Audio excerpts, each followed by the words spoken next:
The Nerlin Nerds podcast is brought to you by What Lola Wants. Go to WLWPrivateChefs.com for information to reserve top quality chef and restaurant services in the Chicagoland area. Pulpery Media presents Nerlin Nerds with your hosts, Brock and Ben. This is where we discuss the pop culture topics that interest us and those minor details that irritate us. Alien Romulus is available to watch, and of course, I watched it again.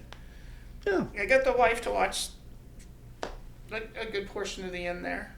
I get it, yeah. I mean, that's why me and my brother took our dad there, because it was like we could never convince his wife to watch it with him, and he was like, "Okay, yeah, that sounds like a good idea."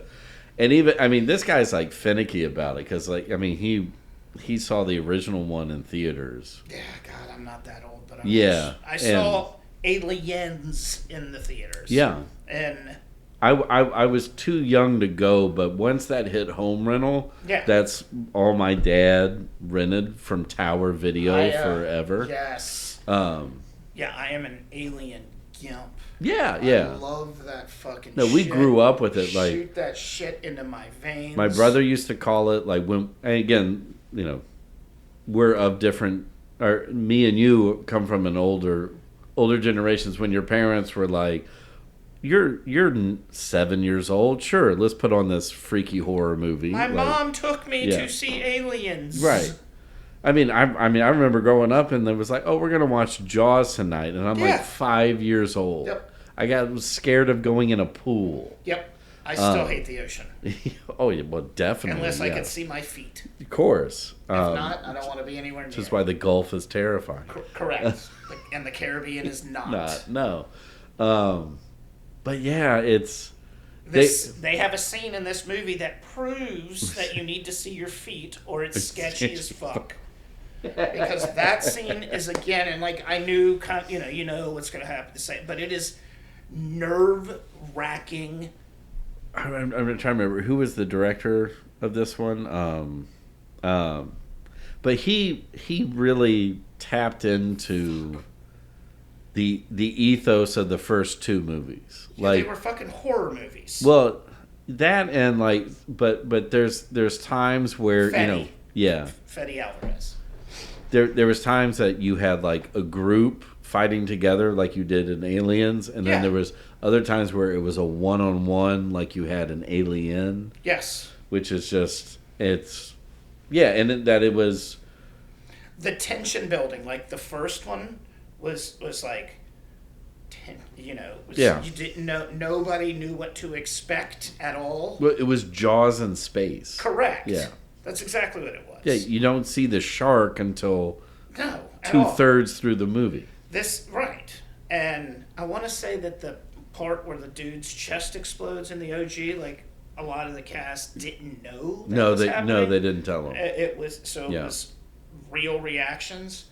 Well, and that also tells you too how good of an actor John Hurt was. Yes. That he was able to sell all of that. Yeah. Like he did a scene, yes. And imagine them having to never mind. We'll talk about it. But I saw something too recently where somebody did really put that into context and what the Alien franchise really represents, but particularly at the time that it came out, where it was like, 2001 Space Odyssey, and it was like, space is this exploration, Star Trek, like Blade stuff, Runner. Yeah. Even that was like, future's dystopian, but there's still your Star Wars, which was all like, but Alien was like the first sci-fi movie about the future where it was like everything's scary out there. Exactly. Like, this isn't a nice place. And that's why I love Romulus took the old tagline, "In space, no one can hear you scream," which that is a fucking horrifying phrase when you really think about it. Literally, no one. Yeah. And I forgot. There's no fucking air. I mean, I didn't forget, but the right, no noise. Technically, there's no fire. Correct. Yeah. Everything just blows up. Yeah, or implodes. Yeah, implodes. But the whole space station is fucking hurtling toward a fucking ring. Right, an asteroid belt, yeah. Right. Exactly. Or, yeah. It's a ring, but all a ring is fucking debris. Correct, yeah.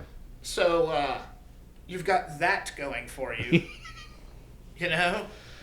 Well, and using the Romulus and Remus. Yep. And it's not just in the name, like it's heavily no, I mean it's there. It's the name of the ships. Right. Yeah. Well, and that yeah. Again, that the yeah. I know. I'm just sorry. I just went on a No, I quick saw it. thought connection, but you do think about that too. In that, so you think of Romulus is the one that starts Rome. Rome eventually becomes an empire. Correct. And then, but if what they're developing out, and of course, the Roman Empire thought they were perfect, and so out of this is that so. Are they saying like so then this is now we are trying to create the perfect empire, right? But at the same time, is that out of this is going to come like it's the destruction of all worlds, and the xenomorph is just going to take over, or the fucking humanoid xenomorph. Whoa. That fucking thing with an ever expanding vagina. Yeah, I don't know what it was, but there was a lot of terrible. Vaginas in the movie, but yeah. Well, I mean the fucking OG. What is it? H.R. Geiger. Yeah. He was obsessed with pussy. Sure, yeah. And phallic-looking things. That's why all the alien is like a female. Yeah, well, but then you do think about it. I mean, is that the social commentary that the franchise is saying? Is that the ultimate fear of man is a vagina? It's a giant vagina. Pink Floyd said it too. That and make cartoons of correct flowers and shit. It was named Vera, by the way. I can't beat the fucking. Look, I mean, look, we got the same game on two different screens. Motherfucker, but. And this didn't jump right into it. The hallmark of a good alien movie is that first 20 minutes to you actually give a shit about the people who are all about to die. And they did. They did a really good job of that. Yes, they did. And it's always good to have that one throwaway character. Like the one dude you're like, oh, I can't wait for when he fucking dies. Yeah, you're going to fucking... and he dies a horrible death. But like one we've never seen before. No. That's like also... you always think, like, why hasn't anybody died from the fucking acid? Well, he did. I mean, people have had like arms disintegrated. Yeah, like Michael Biehn, when he shot the thing in Aliens, had it sprayed on his face, but like it wasn't dripping on him. Yeah, and he was immobile. Slowly eating away at all of you. All of you. You're right, and that's not Ridley Scott horror. That's modern day horror, right? Like, yes. or at least that gore. Yeah. Look, now we're both 4-2. Great. Yeah, I mean that's like that. Yeah, like Jason Michael Myers blending that or Sam Raimi horror in there. Yeah. Which you can't just do all the stealth stuff like when they're in that fucking room with a little bit of water. That fucking thing. Yeah.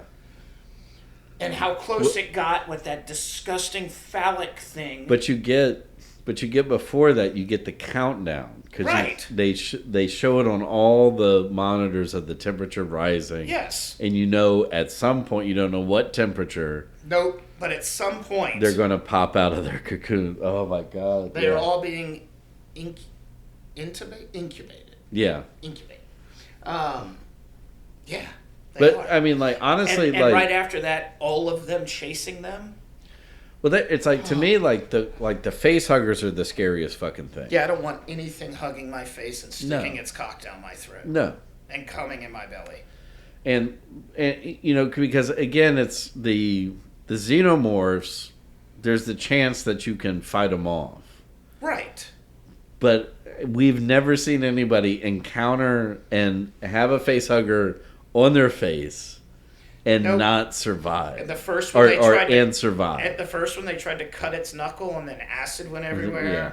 And then I think ultimately they froze it and it released. That's what happened, yeah. And then that's what happened in this one too. But it still laid the egg. Correct. Yeah. No, once it's on your face, you're fucked. Well, and that's what you're done. A lot of the, some people were crying, plot hole, or you're messing with canon and that, it has to take time to lay the egg. And I think that's the genius of what Fede Alvarez was pointing out was that, like, for instance, if the facehugger is feeling threatened, drop it as quickly as you can. Right. And then... again, or I'm going to kill this person. Yeah, I've done my job. I'm done. Yeah. It's like the fight or flight. Like, okay, you're going to fuck with me. I'm going to kill this host, right? If not, I've dropped my load and I'm going to dip out. Well, the whole point is buying time, right? Yeah. But, like, the whole design of the facehugger is never to kill the host. No. It's just to make it's to get people away from it so it can do its job. Right. The best defense with its penis coming out of a vagina. It's got the best defensive thing ever with acid blood. Yeah, and that's good on H.R. Geiger for creating the creepiest thing where it's two hands. Yep. Yep. Oh. That's why, like when it's a herd of them, or when they're walking through the room and can't make a sound, and they're like twitching with their tails. Then, right, and your temperature can't rise or anything. Fuck you. I couldn't do that. I could not do that. And then I mean, that's a scene straight out of Sneakers when Robert Redford has to walk through a temperature-controlled room. Yes. I think Mission Impossible did that at one point. Yeah, no, it's a brilliant concept. I think Ocean's 11 might have done it too. Probably, in one of them. That would have been. Or maybe Mission Impossible and Ocean's 11 were together, and Ethan, whatever his name is, Hunt. Yeah, I wanted to say Hawk, and I was like, that is wrong. No. I love it. I can't wait for another one. Yeah, as long as, if they end up doing this where, like, they did with Dude and Batman, so if they allow Fede Alvarez to become the producer of the next round. And I don't need, like, follow-ups. Fuck that. No, I want to know what happened after this. Yeah, we need to push the story forward. Right. Sans Sigourney Weaver. Because we've gotten the prequels and with this is after Alien 1 before Sigourney Weaver. Right. So now what we need to do is figure out how it got from this space station to that facility. No, we don't. Because remember, because the ship crashed. So canon is God, I have a minute and a half to do this. Canon is Prometheus starts on one of the LV moons that orbit that gas giant, right? So and then Alien lands on the neighboring moon. That's where they encounter that version, right? Right, because they land on there because there was a distress signal. Right. And then they pick it up, and it ends up on their ship. And then they're not able to get the information back to Wayland, so they then set up a colony on that moon. That's Aliens. Oh, right. Okay. All right. So that was the Prometheus crew. Got it. Right. Well, I mean, not. No. That's that line. Yes. No, the colony with Newt and them. Right. They landed on the same moon that the Alien crew landed on. Prometheus was on the neighboring moon.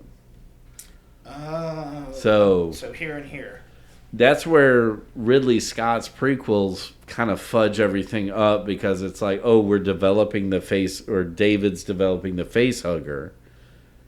And then the facehugger's already on. So at some point they're going to have to figure out how to jive that together, and I don't know how they're going to. Yeah. Who cares? Right. But David was before. Right. Yeah, everything.